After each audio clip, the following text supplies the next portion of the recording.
السلام علیکم قرآن کلاس کے ساتھیوں اور اللہ کی بات سننے والوں، آج ہم سورہ الانفال کی آیت نمبر 38 سے سٹارٹ کرنے جا رہے ہیں۔ اعوذ باللہ من الشیطان الرجیم، بسم اللہ الرحمن الرحیم۔ قل، اے نبی صلی اللہ علیہ وآلہ وسلم، آپ کہہ دیجئے، للذین، ان لوگوں کے لیے یا ان لوگوں سے جو کفرو، اللہ کی بات کا انکار کرتے ہیں، ان ینتہو، اگر تم باز آ جاؤ گے اللہ کی بات کا انکار کرنے سے، اللہ کی آیات کا انکار کرنے سے اور اللہ کے سرکش ہونے سے باز آ جاؤ گے، اللہ کے مقابلے پر کھڑے ہونے سے باز آ جاؤ گے، یغفر لہم، تو وہ بخش دے گا تمہیں۔ یعنی اگر تم اپنی بخشش چاہتے ہو، مغفرت چاہتے ہو، تو پھر اللہ تعالیٰ کی ہٹ درمی سے، اللہ تعالیٰ کے سامنے اور سرکشی سے تمہیں باز آنا پڑے گا۔ ما قد سلف، اور جو ہو چکا وہ ہو چکا، جو گزر گیا، اللہ تعالیٰ اس کو معاف کر دیں گے اس صورت میں اگر تم اللہ کے باغی مت بنو تو۔ اور یہ کفرو کا لفظ جب آتا ہے نا تو ہم یہ سمجھتے ہیں کہ یہ بارڈر پار والوں کی بات ہو رہی ہے۔ اللہ کی کسی ایک بھی آیت کا جو انکار کر رہا ہے وہ دراصل انکار کر رہا ہے، وہ کفر کر رہا ہے۔ اور یہ کتاب جو اللہ پاک نے دی ہے، یہ کتاب ہدایت ہے جو اللہ تعالیٰ کی طرف سے انسانیت کو دی گئی، اور یہ انسانیت کو جو دی گئی ہے اس کا مقصد یہ ہے کہ اس کو ہدایات دی جا رہی ہیں، اس کو ڈائریکشنز دی جا رہی ہیں، اس کو انسٹرکشنز دی جا رہی ہیں رب کی طرف سے کہ زندگی کیسے گزارنی ہے۔ اور کتاب کا تو مطلب ہی یہ ہوتا ہے قانون، یعنی وہ قانون، وہ قواعد و ضوابط جس کے اندر رہتے ہوئے زندگی گزارنی ہے، وہ یہ قرآن ہے۔ اس کی سرکشی سے، اس کی روح گردانی سے بچو، اور اگر تم اللہ کی بات کی طرف آ جاؤ گے تو پھر تمہاری مغفرت ہو جائے گی۔ جیسے کہ اوپر کی آیات میں بھی اللہ تعالیٰ نے ساری بات کی تھی کہ جو لوگ شرک کے اعمال میں اپنا مال خرچ کرتے ہیں اور لوگوں کو اللہ کے راستے سے روکتے ہیں، تو ان کو اللہ تعالیٰ نے وہاں پر کہا تھا کہ وہ جو مال بھی خرچ کریں بالآخر انہوں نے دنیا اور آخرت دونوں میں مغلوب ہونا ہے، غالب اللہ آئے گا۔ لا غالب الا اللہ، اللہ کے سوا کوئی غالب نہیں ہے۔ وَإِن يَعُودُوا، اور اگر تم دوبارہ وہی کام کرو گے، اعادہ کرو گے، یعودو اعادہ کرو گے یعنی وہی کام دوبارہ کرنا، اور بار بار کیا جاتا ہے۔ آج آپ اپنے معاشرے کی حالت دیکھ لیں، اللہ کے بتائے گئی ہدایات کے اگینسٹ سارے کام ہو رہے ہیں آج ہمارے معاشرے میں۔ اللہ نے کہا کہ ملاوٹ نہ کرو، تو آج دیکھیں کون سی غذا آپ کو بغیر ملاوٹ کے مل رہی ہے۔ اناج سے لے کر گوشت، دودھ، سبزیاں، فروٹ، آپ پھل والے سے پھل لے کر دکھا دیں، جو وہ اپنی مرضی سے ڈالے گا، ریٹ بھی اپنی مرضی کا لے گا، اور آپ کو چیز بھی غلط دے گا، خراب دے گا۔ اور اگر آپ اپنی مرضی سے ڈالو گے تو ہو سکتا ہے آپ کا پیکٹ ہی چینج کر دے۔ یعنی ہر ایک کام میں اللہ تعالیٰ کی سرکشی کر رہے ہیں، ہم لوگ سرکش ہوئے ہوئے ہیں، باغی ہوئے ہوئے ہیں، ہر معاملے میں اللہ تعالیٰ کی نافرمانی کر رہے ہیں۔ تو اللہ تعالیٰ نے کہا وَإِن يَعُودُوا، اگر تم اعادہ کرو گے، بار بار یہ حرکتیں کرو گے، فقط مزت سنت الاولین، تو یقیناً گزر چکی ہے اولین کے بارے میں بھی اللہ کی سنت۔ اللہ کہہ رہے ہیں پھر میں نے ان سرکشوں کو، ان جو اگلے گزر چکے ہیں لوگ، ان کو بھی، پھر ان کے ساتھ بھی وہی سلوک ہوگا جس کے وہ مستحق ہے۔ اور آج جو تم کر رہے ہو تمہارے ساتھ بھی وہی ہوگا جو ان کے ساتھ ہوا تھا۔ تو تمہارے سامنے ماضی کے ساری باتیں ہیں، قارون، نمرود، فرعون، اللہ تعالیٰ نے تو ان بڑے بڑے ان سب کے واقعات قرآن میں بیان کیے، اس لیے کہ یہ کتاب ہدایت ہے، اس میں جو ہدایات دی جا رہی ہیں اس کو سمجھانے کے لیے اللہ تعالیٰ نے ہر طرح سے انبیاء کرام کی بہترین سے بہترین زندگی کی لائف کی مثالیں، ان کی جد و جہد کی مثالیں، ان کی سختیاں، تکلیفیں اور آزمائشوں سے گزاری ہوئی زندگی کی مثالیں اللہ تعالیٰ نے دی، اور ان کی کامیابی اور کامرانی کی مثالیں، اور ان کے اصحاب کی مثالیں اللہ پاک نے قرآن میں بیان کی، اسی طرح اللہ تعالیٰ نے اللہ کے سرکش اور نافرمان لوگوں کی مثالیں بھی قرآن میں، قوم سمود کی، قوم عاد کی، قوم ہود کی، فرعون کی، قارون کی، نمرود کی، سب کی مثالیں جو شر کے پجاری تھے اور شر کے ہواری تھے، اللہ تعالیٰ نے ان کی تباہی اور بربادی اور ہلاکت کی مثالیں دے کر بھی ہر طرح سے مجھے اور آپ کو اس راستے سے بچنے کی تلقین کی کہ اگر آج تم اس راستے سے بچو گے تو پھر تم قیامت کے دن کامیاب ہوگے۔ تو یہ سارا اللہ تعالیٰ کا اس قرآن کو ہمیں دینے کا مقصد، جو اللہ تعالیٰ کا سارا ٹارگٹ ہے، وہ یہی ہے کہ انسان قیامت کے دن ناکامی سے بچ جائے، نامرادی سے بچ جائے اور جہنم کی آگ سے بچ جائے۔ وقاتلوہم، اب رسول اللہ صلی اللہ علیہ وسلم کو یہ کہا جا رہا ہے اور اللہ کے رسول صلی اللہ علیہ وسلم کے سنت کے طور پر قیامت تک آنے والے ہر مسلم سے یہ کہا جا رہا ہے، ہر تسلیم کرنے والے سے جو اللہ کی بات کو تسلیم کرتا ہے، اس سے یہ کہا جا رہا ہے کہ لا تکون فتنۃ وقاتلہم، اور ان سرکش لوگوں سے مقابلہ کرتے رہو اپنی جان سے، اپنے مال سے اور اپنے وقت کے ساتھ، ان کے ساتھ کوشش کرتے رہو۔ وَيَكُونُ الدِّينُ كُلُّهُ لِلَّهِ، یہاں تک کہ مکمل کا مکمل اللہ کی دی گئی ہدایات کے مطابق ساری انسانیت زندگی گزارنا شروع کر دے۔ فَإِنِ انتہوا، اور اگر وہ لوگ مخالفت سے باز آ جائیں، فَإِنَّ اللَّهَ بِمَا يَعْمَلُونَ بَصِيرٌ، اور بے شک اللہ تعالی ہر عمل کرنے والے کے عمل کو دیکھ رہا ہے۔ جگہ جگہ لکھا ہوتا ہے کیمرے کی آنکھ آپ کو دیکھ رہی ہے، اور اب تو لوگ کانشیس بھی ہو گئے ہیں، تو اللہ تعالیٰ بھی وہی بات کر رہے ہیں کہ اللہ تعالیٰ ہمہ وقت ہمیں دیکھ رہے ہیں۔ وَإِن تَوَلَّوْا فَاعْلَمُوا، ہاں اگر کوئی روگردانی کرتا ہے، اگر کوئی اس دعوت سے منہ پھیرتا ہے، تو اللہ کہہ رہے ہیں فَاعْلَمُوا أَنَّ اللَّهَ مَوْلَاكُمْ، تو پھر یہ یاد رکھو کہ تمہارا مولا کون ہے؟ اللہ تمہارا مولا ہے،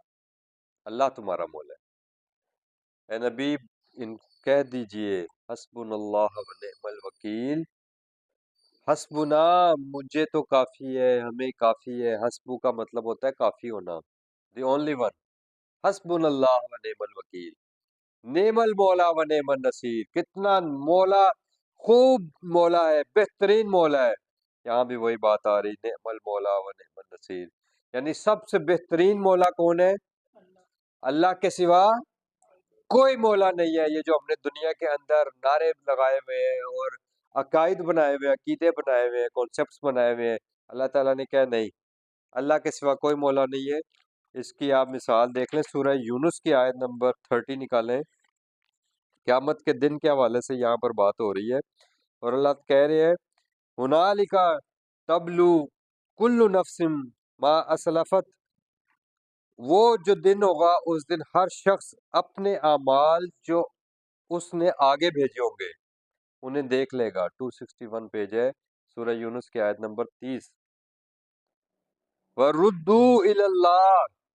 اور وہ اپنے اللہ کی طرف لوٹایا جائے گا، مولاہم الحق، یہ میں آپ کو پہلے بھی ریفرنسز دیتا رہتا ہوں قرآن میں مختلف جگہوں سے کہ مولا کون ہے، وہ اللہ ہے، اور اللہ کے سوا کوئی مولا نہیں ہے۔ مولاہم الحق، وہ اللہ جو جس کی طرف تم نے لوٹائے جانے وہی تمہارا حقیقی مولا ہے۔ وَضَلَّ عَنْهُمْ مَا كَانُوا يَفْتَرُونَ، اور دنیا کے اندر جتنے بھی مولا تم نے بنائے ہوئے تھے وہ قیامت کے دن تم سے گم ہو جائیں گے، نہیں ملیں گے ادھر وہ مولا۔ اس لیے مولا ہم الحق، اللہ مولا ہے، اور وہ کیا خوب مولا ہے، نعم المولا و نعم النصیر، اور نصیر اللہ کے سوا کوئی نصیر نہیں ہے، کوئی مددگار نہیں آئے گا۔ اور یہ جو سورہ بدر جس کی ساری تفصیل ہمیں بتائی جا رہی ہے، اس کا مقصد کیا ہے؟ یہ لاہ عمل دیا جا رہا ہے پوری زندگی کا، اور آنے والی آیات اللہ تعالیٰ اسی مولا کو اب ایلیبوریٹ کرنے والے ہیں، ڈسکرائب کرنے والے ہیں کہ مولا کے کام دیکھو کہ پھر وہ مولا کام کیسے کرتا ہے۔ وہ مولا ہم الحق جو ہے وہ کس طریقے سے بے سر و سامانی کے عالم میں، اور وہ جو مہاجر بن گئے تھے، جو اپنے شہر سے ہجرت کر کے نکالے گئے تھے، اور جن کے پیچھے سارے الائنسز بن کر آئے تھے، سارے اتحادی بن کر آئے تھے اور ان کو تباہ و برباد کرنے کے لیے آئے تھے، تو اللہ تعالیٰ نے کس طریقے سے ان کی نصیر مدد کیسے کی۔ وَعْلَمُوا، اور سب جان لو، یہ بات جان لو کہ انما در حقیقت غنم تم، کوئی جو کچھ تم حاصل کرتے ہو جنگ کے نتیجے میں، من شیئن، کوئی بھی چیز، فَأَنَّا لِلَّهِ خُمْسَهُ، تو بے شک وہ اللہ کے لیے ہے پانچواں حصہ، وَلِلرَّسُولِ اور اس کے رسول صلی اللہ علیہ وآلہ وسلم کے لیے ہے، وَلِذِی الْقُرْبَى اور قرابت داروں کے لیے ہے، وَالیتامى اور جو بے سہارا ہیں معاشرے میں ان کے اوپر وہ مال خرچ ہوگا، والمساکین اور جو جن کا روزگار چھوٹ گیا ہے، ختم ہو گیا ہے، ان کے لیے ہوگا۔ یعنی اس میں جو صاحب نصاب لوگ ہیں، جو ویل سیٹلڈ لوگ ہیں، اللہ تعالیٰ نے بتایا کہ ان کا شیئر نہیں ہے، اور جیسا کہ رسول اللہ صلی اللہ علیہ وسلم موجود ہیں تو اللہ نے کہا کہ یہ اللہ اور اس کے رسول کا حق ہے کہ وہ ڈیسائیڈ کریں گے کہ اس مال کو دراصل کہاں پر خرچ کیا جائے گا، اور تالیف جو ہے وہ مساکین اور یتیم اور ان لوگوں کے وابن السبیل اور مسافروں کے اوپر خرچ کیا جائے گا۔ تو یہ اللہ تعالیٰ نے اس کی ساری ڈیٹیل دی۔ ان کنتم آمنتم باللہ، اور اگر تم اللہ کی کتاب پر، اللہ کی بات پر، اللہ پر ایمان لاتے ہو، وما انزلنا علی عبدنا یوم الفرقان، اور جو اللہ تعالیٰ نے یہ جو فیصلہ کن دن تھا، فرقان کہتے ہی فیصلہ کن دن کو ہے، فیصلہ کن بات کو ہے، یا فرق کر دینے والی چیز کو، جس نے یہ فیصلہ کر دیا کہ صحیح کیا ہے اور غلط کیا ہے، حق کیا ہے اور باطل کیا ہے۔ یہ یوم الفرقان، یوم بدر کو اللہ تعالیٰ نے قرآن میں کہا ہے، یوم التقى جمعان، جس دن دو گروہ آپس میں آمنے سامنے جمع ہوئے، دو جماعتیں آمنے سامنے آئیں، اکٹھی ہوئیں، اس دن کی نصرت کو، اگر تم اللہ کے اس نصرت کو مانتے ہو تو واللہ علی کل شیء قدیر، تو بے شک اللہ ہر ہر چیز پر اللہ کی قدرت ہے، ہر چیز پر اللہ کا کنٹرول ہے۔ یہ ہے مولاہم الحق، یہ ہے تمہارا حقیقی مالک، یہ ہے تمہارا حقیقی مولا، اور مولا ولی سے لفظ بنا ہے، کار ساز۔ اللہ نے قرآن میں سورہ بقرہ میں فرمایا اللہ ولی الذین آمنوا، جو کوئی بھی بھروسہ رکھنے والا ہے، جو کوئی بھی ماننے والا ہے، اس کا ولی تو اللہ ہے۔ اور ولی کیا کر رہا ہے؟ اذ انتم بالعدوۃ الدنیا، جب تم قریب کے کنارے پر تھے، یعنی وادی میں تھے، مدینہ کی وادی میں تھے، وادی کے قریب تھے تم، وہم اور وہ جو تمہارے سامنے تمہارے دشمن تھے، بالعدوۃ القصویٰ وہ دور کے کنارے پر تھے، یعنی کہ وہ وادی کے باہری کنارے پر تھے، یعنی وہ وادی سے باہر تھے اور تم اس کے اندر تھے، والرکب اسفل منکم، اور وہ جو سوار تھا تجارتی قافلہ، وہ جو اونٹ لدے ہوئے تھے مال تجارت کے ساتھ، وہ تمہارے نیچے کی طرف تھا۔ آپ کو معلوم ہے نا کہ بدر میں ایسی سچویشن آئی تھی کہ ابو سفیان مدینہ کی بستی کی ایک سائڈ سے اپنا تجارتی قافلہ لے کر جا رہا تھا، اور اس نے وہاں پر قریش مکہ کو یہ پیغام بھیجا کہ جو مسلمانوں نے جو ہے نا اس کے اوپر حملہ کر دیا، اور یا حملہ کرنے کا اس کو اندیشہ ہوا، تو اس بنیاد پر اس نے وہاں پر لوگوں کو یہ پیغام بھیجا، سرداروں کو، تو انہوں نے وہاں سے ایک باقاعدہ جنگ کی تیاری کی، اور 1000 کا لشکر لے کر وہ وہاں سے چلے، اور وہ یہاں پر بدر کے مقام پر آئے۔ وہ بدر کے مقام پر وہ گروہ تھا جو رسول اللہ صلی اللہ علیہ وسلم اور صحابہ کرام سے جنگ کی نیت سے آیا تھا، وہ لیس تھے اسلحے کے ساتھ، طاقت اور قوت اور ہتھیاروں کے ساتھ وہ مزین تھے، جبکہ دوسرا جو قافلہ تھا وہ بے سر و سامان تھا، یعنی بے شان و شوکت تھا، یعنی اسلحے سے بے شان و شوکت تھا، لیکن وہ مال تجارت اس کے پاس تھا سارا۔ تو اللہ پاک اس واقعے کی طرف اشارہ کر رہے ہیں کہ تم وادی کے قریب تھے، جبکہ وہ کنارے پر تھے جو تم سے جنگ کے لیے آئے تھے، اور وہ جو تجارتی قافلہ تھا وہ تمہارے کنٹرول میں تھا، یعنی تمہارے بالکل تمہارے نیچے سے گزر رہا تھا، اگر تم چاہتے تو تم اس قافلے کو اپنے کنٹرول میں کر سکتے تھے۔ تو اللہ تعالیٰ نے کہا وَلَوْ تُعَادَدْتُمْ، اگر تم پہلے سے ہی یہ ڈیسائیڈ کر لیتے، لَأَخْتَلَفْتُمْ فِي الْمِيعَادِ، تو وہ جو تم نے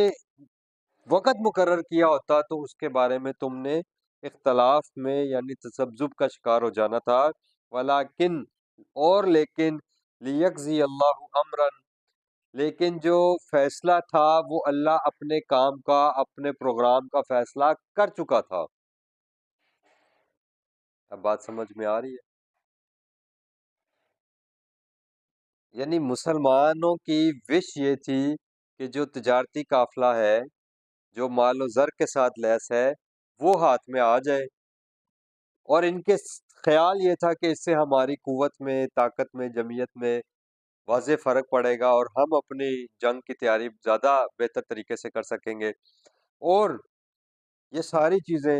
جو یہ چاہ رہے تھے، اللہ تعالیٰ نے، جو اللہ مولا ہے، اس نے کس طریقے سے اس ساری چیز کو پلان کیا، یہاں تک کہ اللہ تعالیٰ نے سورہ الانفال میں اس واقعہ بدر کو مکمل طور پر ڈسکرائب کیا، اور اس واقعے کے حوالے سے اپنی پلاننگ کو بھی اللہ پاک یہاں پر ڈسکرائب کر رہے ہیں کہ دراصل اللہ کا پلان کیا تھا، اللہ تعالیٰ نے کس طریقے سے وہ سارا پلان کیا، اپنا پروگرام بنایا، اور اس پروگرام کا پھر اللہ تعالیٰ کا مقصد کیا تھا۔ تو اللہ تعالیٰ وہ بتا رہے ہیں کانا مفعولا، وہ جو اللہ کا پروگرام تھا جس کے بارے میں اللہ اپنا فیصلہ کر چکے تھے، وہ یقیناً ہو کر رہنے والا تھا۔ لیہلک، یہ اس لیے تھا کہ وہ اللہ یہ چاہتے تھے کہ وہ ہلاک کرے من ہلاکا، کہ جو بھی ہلاک ہو، ان بینۃ، وہ کس پر ہلاک ہو، وہ دلیل کے اوپر، وہ واضح بیان کے اوپر ہلاک ہو، یعنی اللہ کی طرف سے پورے اس کو یقین آ جائے کہ حق کیا ہے اور باطل کیا ہے۔ اوپر بات آئی تھی نا یوم الفرقان، حق اور باطل میں فرق کرنے والا دن تھا، اس لیے اللہ تعالیٰ نے اس کو یوم الفرقان کہا، اور اس کی تشریح یہاں پر کر دی کہ لیہلکا من ہلاکا، اگر کوئی مرے تو وہ کس پر مرے، ان بینۃ، وہ شعور اور بصیرت کی بنیاد پر ہلاک ہو، اس کو پتہ ہو کہ وہ رونگ ہے یا رائٹ ہے۔ وَيَحْيَا مَنْ حَيَّا، اور وہ جو زندہ رہے وہ حیات پائے، ان بینۃ، وہ بھی بالکل واضح اور حقیقت پر، بین بات پر، عقل اور شعور بصیرت کی بنیاد پر وہ یہ جان کر زندہ رہے کہ حق کیا ہے اور باطل کیا ہے۔ وَإِنَّ اللَّهَ لَسَمِيعٌ علیم، اور یہ بات جان رکھو کہ اللہ تعالی ہمہ وقت سننے والے اور ہمہ وقت جاننے والے ہیں۔ تو یہ اللہ تعالیٰ نے جو پروگرام تھا اپنا، وہ اللہ تعالیٰ نے بتایا کہ مسلمانوں کا جو مقابلہ تھا وہ اللہ تعالیٰ نے بجائے تجارتی قافلے والوں کی طرف ان کا رخ کرنے کے، اللہ تعالیٰ نے ان کا رخ جنگ کی طرف کیا، اور وہ لشکر جو مسلمانوں کے ساتھ جنگ کے لیے آ رہا تھا ان کے ساتھ ان کا مقابلہ ہوا، اور اللہ تعالیٰ نے جو 313 صحابہ تھے، اللہ تعالیٰ نے اس بے سر و سامانی کے عالم میں، جبکہ کچھ تلواریں تھیں، مختلف روایات میں مختلف تعداد آتی ہے، لیکن چند گنتی کی تلواریں تھیں، چند اونٹ تھے، اور کچھ گھوڑے تھے، اور کوئی سر و سامان نہیں تھا، کوئی ہتھیار نہیں تھے، کوئی نیزے نہیں تھے۔ اس کے ساتھ جب وہ وہاں پر ان کا مقابلہ ہوا 1000 کے لشکر کے ساتھ جو مکمل اسلحے کے ساتھ لیس تھا، تو اللہ تعالیٰ نے بتایا از یریکہم، جب وہ دکھا رہا تھا تم کو، اللہ، وہ اللہ دکھا رہا تھا تمہیں، فی منامکا قلیلا، تم اس حالت میں تھے کہ تمہیں اونگ کی کیفیت سی تھی، اور تم ان کو کیسے دیکھ رہے تھے، قلیلا، تم ان کو، دشمن کو تھوڑا دیکھ رہے تھے۔ اللہ تعالیٰ نے اس کا ذکر پیچھے بھی آیت میں کیا کہ اللہ تعالیٰ نے وہاں تم میں جو نیند اور اونگ کی وہ دی، اس کی وجہ سے تمہیں، اور بارش اللہ تعالیٰ نے وہاں پہ برسا دی تھی جب مسلمانوں نے اسٹے کیا، تو اب اللہ تعالیٰ اسی بات کو کہہ رہے ہیں کہ اس وقت اللہ نے آپ کو غنودگی میں کافروں کی تعداد کو تھوڑا کر کے دکھایا۔ وَلَوْ أَرَاكَهُمْ كَثِيرًا، اور اگر اللہ دکھا دیتا ان کو کثیرن بہت زیادہ، جبکہ وہ تھے ہی بہت زیادہ۔ اب آپ سمجھ رہے ہیں بات؟ اور پیچھے اللہ نے کیا کہا تھا کہ میں تمہاری فرشتوں سے تمہاری مدد کروں گا۔ یہ اللہ تعالیٰ نے یہاں پر پیچھے ہم پڑھ کر آئے ہیں کہ اللہ تعالیٰ نے کہا کہ میں تمہاری فرشتوں کے ذریعے مدد کروں گا، اور آگے آج اللہ تعالیٰ نے بتایا کہ وہ اللہ تعالیٰ کی مدد ہی اللہ تعالیٰ نے بتایا تھا کہ کافی ہے، اور یہاں پر آج اللہ تعالیٰ نے بتایا کہ وہ مدد کا طریقہ کار یہ ہوا کہ تمہیں دشمن بہت تھوڑے کر کے دکھائے جبکہ وہ کثیر تعداد میں تھے۔ اگر تم ان کو دیکھتے کہ وہ بہت بڑی تعداد میں ہے، لفشل تم، تو یقیناً تم پھسل جاتے، تم دل چھوڑ بیٹھتے، حوصلہ چھوڑ دیتے، ولا تنازعتم، اور یقیناً تم تنازع میں پڑ جاتے، فی الامر، اس مقصد میں، اس کام کرنے میں تم جھگڑنے لگتے کہ اب یہ اتنی تعداد میں دشمن آ گیا، اس کا مقابلہ آپ کیسے کریں؟ تو اللہ تعالیٰ نے یہ پلان کیا، اور تمہیں دشمن کو تھوڑی تعداد میں نظر آئے، ولیکن اللہ سلم، اور یقیناً اللہ تعالیٰ نے تمہیں بچا لیا، وہ جو اختلاف کا جو تم میں آپس میں ایک جھگڑا ہونا تھا، اللہ تعالیٰ نے تمہیں اس سے بچا لیا۔ انہو، بے شک وہی اللہ کی ذات، علیم، وہ یقیناً جاننے والی ہے، سب سے بہترین جاننے والی ہے، بذات الصدور، جو کچھ تمہارے سینوں میں ہے۔ تو جو ایک نفسیات تھی اس جنگ کے حوالے سے صحابہ کرام کی، وہ اللہ تعالیٰ نے مکمل طور پر ہمارے سامنے پیش کر دی ہے، اور یہ کیوں کی ہے؟ اللہ نے اپنی پلاننگ بھی بتا دی، اور اللہ تعالیٰ نے صحابہ کرام کی نفسیات بھی بتا دی۔ اللہ نے کہا کہ اللہ سینوں کے راز جانتا ہے، اللہ ہمارے سینوں کے راز بھی جانتے ہیں، اور یہ آیات ہمیں ہماری زندگی کے لاہ عمل کے طور پر دی جا رہی ہیں۔ یہ آیات قیامت تک کے لیے مینارہ نور ہے، یہاں سے ہم نے لائٹ لینی ہے، یہ قرآن ہے اللہ کی دی گئی لائٹ، یہاں سے ہم نے زندگی گزارنے کا سارا شعور لینا ہے۔ اور وہ کیا دیا جا رہا ہے کہ تمہاری نفسیات کو میں جانتا ہوں، تم کم حوصلہ بھی دکھاؤ گے زندگی میں، تم اپنے آپ کو کم ہمت بھی پا رہے ہوگے، اگر تمہارے اندر ایمان ہے تو تمہاری مدد کے لیے اللہ کافی ہے، اللہ تمہارا مولا ہے، اور یہ ظاہری اسباب اور ظاہری شان و شوکت، یہ اللہ تعالیٰ کو اس سے کوئی فرق نہیں پڑتا۔ اللہ کو فرق پڑتا ہے تمہاری ثابت قدمی سے، اللہ کو فرق پڑتا ہے تمہارے ایمان سے۔ اگر اللہ تعالیٰ کہتے ہیں، اللہ تعالیٰ نے قرآن میں کہا ہے وَلَا تَحِنُوا وَلَا تَحْزَنُوا، کم ہمت مت ہو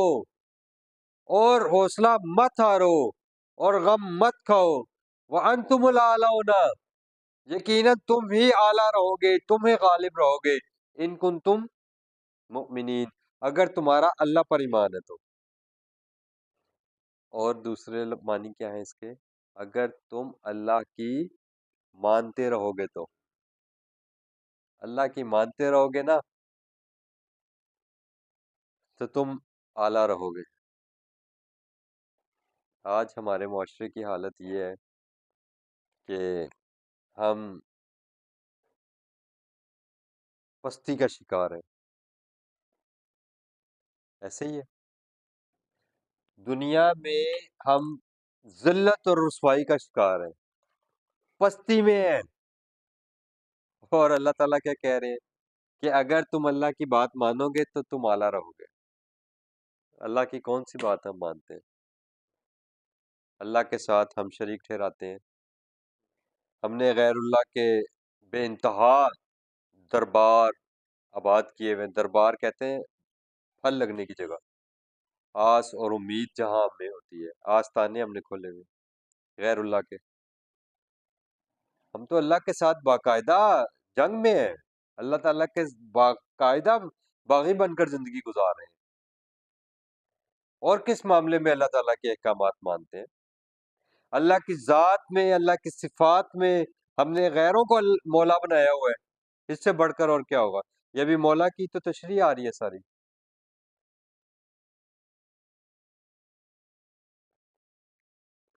اللہ کہہ رہے ہیں وَأَنْتُمُ الْأَعْلَوْنَ إِن كُنتُم مُؤْمِنِينَ، اگر تم میری بات مانو گے تو دنیا میں تم سب سے اعلیٰ رہو گے، سب پر غالب رہو گے۔ پھر یہ پستی اور خار ہیں، بدکار ہیں، ڈوبے ہوئے ذلت میں ہیں۔ کیوں ڈوبے ہوئے ذلت میں ہیں؟ کیوں بدکاریاں نہیں چھوڑ رہے؟ کیونکہ ہم آمنو نہیں ہیں، ہم بات ماننے والے نہیں ہیں۔ اور کون سی بات مانیں گے ہم، جبکہ اس بات کی طرف تو ہم آتے ہی نہیں۔ یہ اللہ کی بات ہے قرآن، اس کی طرف تو ہم آئیں گے نہیں۔ جب ہم اللہ کی بات کی طرف آئیں گے نہیں، جب ہمیں اللہ کی بات کا پتہ نہیں ہوگا تو ہم مانیں گے کیا؟ کون سا دعویٰ ایمان کا؟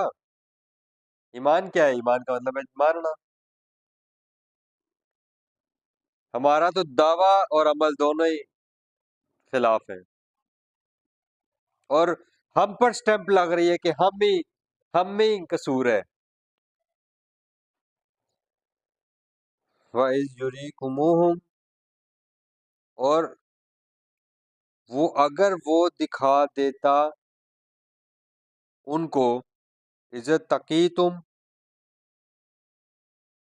جب تمہارا ان کے ساتھ آمنا سامنا ہوا، مقابل ہوئے، فی اعینکم قلیلا، تمہاری نظروں میں تھوڑا، یعنی وہ اللہ کفار کو تمہاری نظروں میں کم کر کے دکھا رہا تھا، تو وائس ورسا کیا ہو رہا تھا؟ وَيُكَلِّلُكُمْ فِي أَعْيُنِهِمْ، اور ان کی آنکھوں میں تمہیں قلیل کر کے دکھا رہا تھا، تھوڑا کر کے دکھا رہا تھا۔ یعنی وہ بھی پیچھے نہ ہٹے۔ ایسا نہیں تھا کہ کفار کو اللہ تعالیٰ نے مومنوں کو زیادہ کر کے دکھا دیا، اللہ نے مومنوں کو دکھایا کہ کفار بھی تھوڑے ہیں، اور کفار کو دکھایا کہ مومن بھی تھوڑے ہیں، یعنی دونوں گروہ آمنے سامنے آئے اور پوری دل جمعی کے ساتھ لڑے، اور پوری قوت ایمانی کے ساتھ لڑے مومن، اور پوری کفر کی اور بغاوت کی اور سرکشی کی روش کے ساتھ کافر جو لڑنے آئے ہیں وہ بھی لڑ کر دیکھ لیں۔ اور اس لیے کہ اللہ تعالیٰ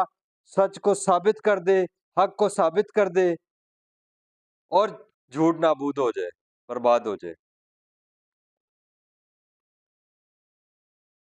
لیجزی اللہ امرا، وہی بات جو پیچھے آئی تھی، یہ اس لیے کیا تاکہ اللہ تعالیٰ کا امر، اللہ کا پروگرام فیصل ہو جائے، فیصلہ کن ہو جائے۔ اسی لیے یوم بدر کو فیصلہ کن بھی کہا جاتا ہے، کہ فیصلہ تو بدر میں ہی ہو گیا تھا، فتح مکہ کا فیصلہ بدر میں ہی ہو گیا تھا۔ لیجزی اللہ امرا کان مفعولا، کیونکہ اللہ کا امر، اللہ کا پروگرام، اللہ کا حکم، اللہ کا فیصلہ یقیناً پورا ہونے والا تھا۔ وَإِلَى اللَّهِ تُرْجَعُ الْأُمُورُ، اور یہ جو سارے امر ہیں، سارے پروگرام ہیں، سارے کام ہیں، یہ اللہ ہی کی طرف لوٹائے جائیں گے۔ جو ایمان والے کام کر رہے ہیں وہ بھی اللہ ہی کی طرف لوٹائے جائیں گے، اور جو غیر ایمان والے، جو اللہ کی بات پر ایمان نہیں رکھتے، جو اللہ کی بات نہیں مانتے، جو اللہ کے سرکش اور باغی ہو کر زندگی گزار رہے ہیں، ان کے تمام امور بھی اللہ ہی کی طرف لوٹائے جائیں گے۔ اور اس دن وَرُدُّوا إِلَى اللَّهِ مَوْلَاهُمُ الْحَقِّ، اس دن وہ لوٹائے جائیں گے اپنے اللہ مولا الحق کی طرف۔ اللہ پاک ہمیں اپنے سوا کسی کا محتاج نہ کرے۔ ربنا آمنا بما انزلتا، اے اللہ ہم ایمان لائے، ہم نے مان لیا اس قرآن کو، اس بات کو جو آپ نے ہماری طرف نازل کی، واتبعنا الرسول، اور اے اللہ ہم نے اتباع امر رسول صلی اللہ علیہ وآلہ وسلم کیا، فاکتبنا مع شاہدین، اور اے اللہ جو لوگ اس قرآن کو انسانیت تک لے جانے کی گواہی دے رہے ہیں، آپ ان لوگوں میں ہمارا نام لکھ لیجئے، آمین یا رب العالمین۔